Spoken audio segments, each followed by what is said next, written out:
Vraiment, c'est un grand plaisir de présenter mon film la section del Panorama في Festival de Marrakech parce que, premièrement, parce que le téléspectateur marocain il va voir le film, et pas seulement le téléspectateur marocain, mais aussi le téléspectateur international. On a une audience marocaine et une audience internationale, ce qui est incroyable, ce qui est bien, et c'est une très grande chance pour un film marocain d'être vu à travers d'être vu des Marocains et des étrangers. Donc je suis vraiment content.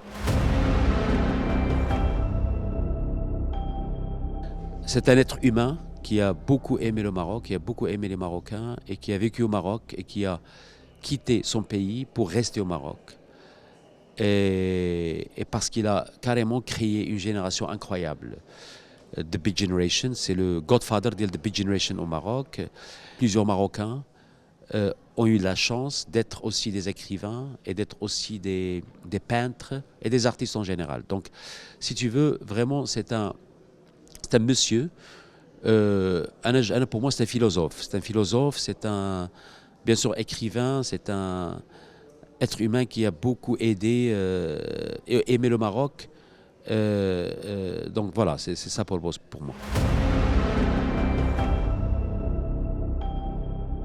Ça a pris beaucoup de temps parce que je pense que, premièrement, quand j'ai filmé, j'avais pas vraiment l'intention de faire un documentaire. J'étais obligé de filmer premièrement Paul Bos parce qu'il était il était très vieil.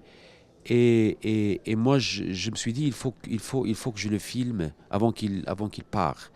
Et quand je l'ai filmé, il est vraiment parti après.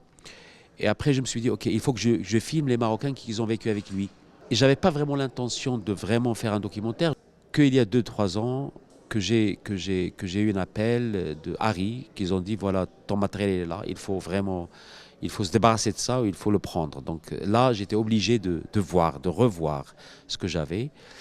Et quand j'ai vu ça, j'étais complètement, premièrement content et aussi choqué de la beauté de ce matériel, parce que c'était Super 16 mm à l'époque.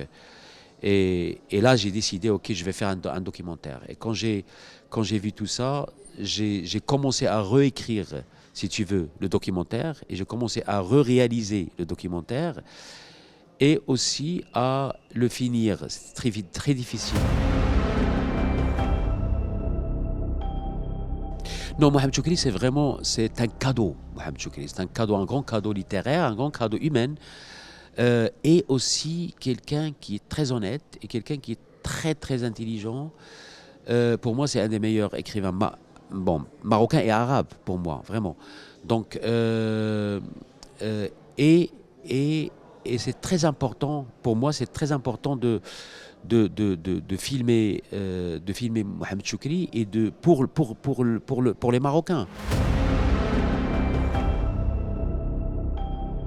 Pour un, oui, un ange, et pour l'autre, un démon. Mais, par exemple, les chauffeurs qui parlent, tu vois, les chauffeurs. Donc, si tu veux, les chauffeurs, ils ont eu un rapport humain avec lui, et que humain.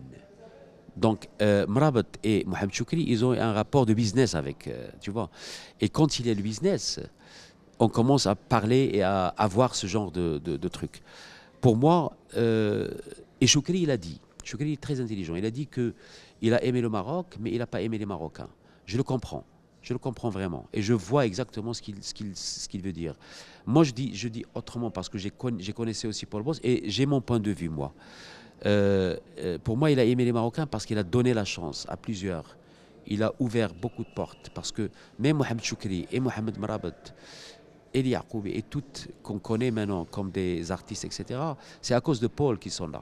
C'est à cause de lui. Mais en même temps, Paul, c'est à cause d'eux qu'il est ce qu'il est. Tu vois? Donc c'est un genre de... It's a win-win thing. Un témoignage de génération très rare de Mohamed Choukri, de Mrabat, de Dika, et aussi un témoignage d'une ville qui continue à adopter et à avoir les artistes. اللي هما دابا ماجين سيغمون ماجين لي زارتيست واعرين فحال شكري وفحال مرابط غيكونوا دي جون طالعين وطونجي il est là pour ça. Pour le moment, je dis non, mais peut-être oui, ça dépend. Mais je vais pas chercher. Si ça vient, je peux le faire.